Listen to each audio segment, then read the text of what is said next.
Example in 6 and example 7 are also questions where we're going to be solving radical equations. Now, these radical equations are a little bit disguised. Notice right here in those parentheses, raised to the 1/3 power is this 16p plus 8. This is a radical. Again, it's disguised. Remember in our example 1, we talked about how we could switch things from radical form to exponential form.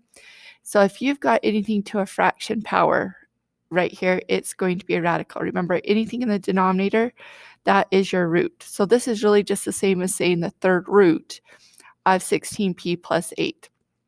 So these we're going to do quite similar to our first type of problems. We're going to, let's show you step 1. Whoops, I scrolled up too much.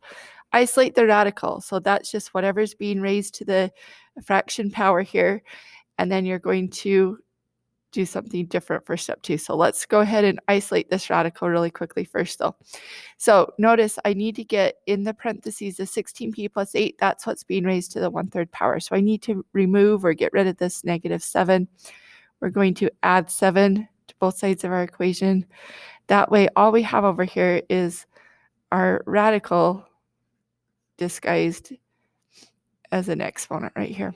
-1 plus 7 is 6. All right, so once you get it like this, you could rewrite it in radical form if you want.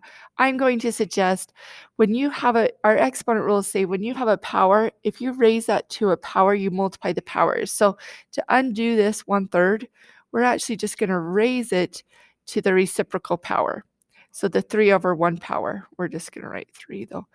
Remember, whatever you do to the left, you've got to do to the right. So this 1/3 power, when I raise my power to a power, when I multiply 1/3 times 3, or what is 3 1/3, you just have the first power, which we don't even write when we have a first power. We're just going to go ahead and write that 16p plus 8 is equal to 6 to the third, 6 times 6 times 6, which is 216.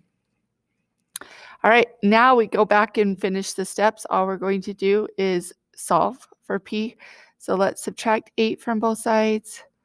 So 16p is equal to 208. And then we could go ahead and divide by our 16. And x or p here is equal to, well, 16 will go into 20 once, 48 3 times. So p is equal to 13. All right. These third roots, anything to an odd power or an odd root, they're going to check. But go ahead and plug it in if you'd like.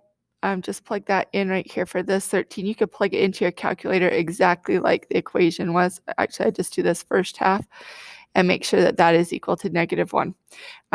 So I'm not going to check it for you, but I promise it does check. We'll check some of these other ones that don't work so well.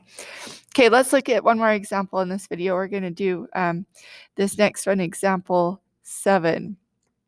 Now, example 7 also has a radical that is disguised as an exponent. So there is our radical. This is really just saying this is the 4th root. Remember, our roots are in the bottom. The 4th root of x plus 2 raised to the 3rd power. Okay, so to get that all by itself, we're going to add 1 to both sides. So I have my x plus 2 to the 3/4 power is equal to 8. All right, now remember, basically you've got to undo both of these powers. You've got to undo taking it to the 3rd power and the 4th root. So here's the easiest way I just remember is to undo it. We're also going to raise it to a power, but it's just going to be the reciprocal. If I raise it to the 4th, it will undo this 4th root. If I take it to the 3rd root, it'll undo that 3rd power right there. So remember, it's the reciprocal. You got to switch the fraction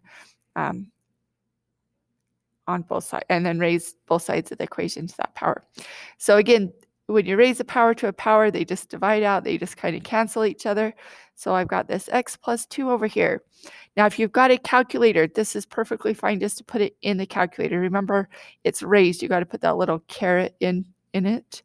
And I'd probably put a parenthesis around it just in case you've got an old calculator that doesn't raise everything to that power. So Basically, though, here's you can also do these by hand. I always do the third root first. This 8 is being raised to the fourth power, and then they're taking the third root.